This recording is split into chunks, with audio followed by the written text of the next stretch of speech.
বুঝছে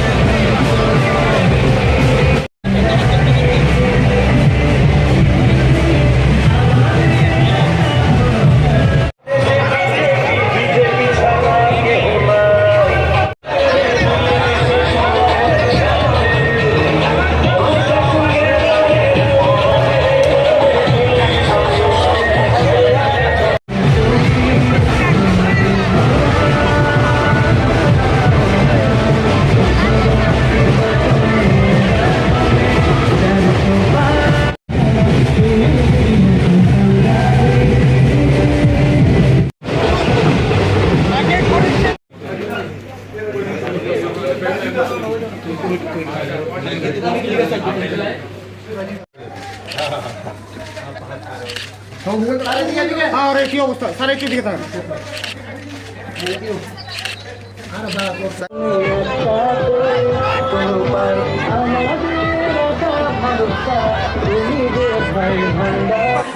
শ্রী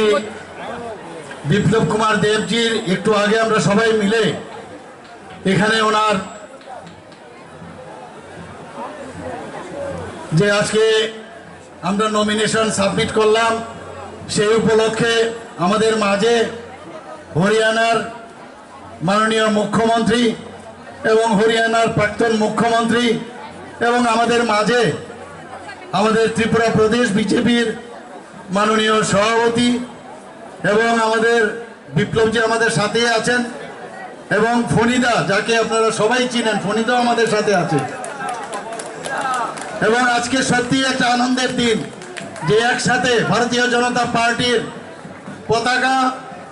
এবং আমাদের ত্রিপুরা মাথা এবং আইপিএফটির পতাকা একসাথে এখানে উঠছে সত্যি একটা অপূর্ব দৃশ্য আমি জানি এই দৃশ্য দেখে অনেকের ভিতর কম্পন শুরু হয়ে গেছে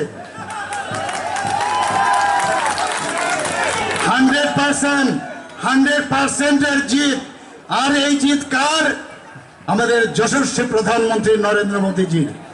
টার্গেট দিয়েছেন 307 আমি জানি না কি দাঁড়াবে ভারতীয় জনতা পার্টির 307 নাকি একাই 370 নাকি একদম 400 চলে যাবে আমি জানি না আর আমাদের যে এলাইট পার্টনার আছে তারাও 400 থেকে কোথায় যাবে আই ডোন্ট নো যে অবস্থা দাঁড়িয়েছে চারিদিকে এখন খালি রামময় রামময় রামময় প্রধানমন্ত্রীজি রাম রাজত্ব এখানে সৃষ্টি করেছেন এবং সমস্ত মানুষ প্রধানমন্ত্রীজির উপর আস্থা আছে তার একটা দৃশ্য আজকে আমরা এখানে দেখতে পেয়েছি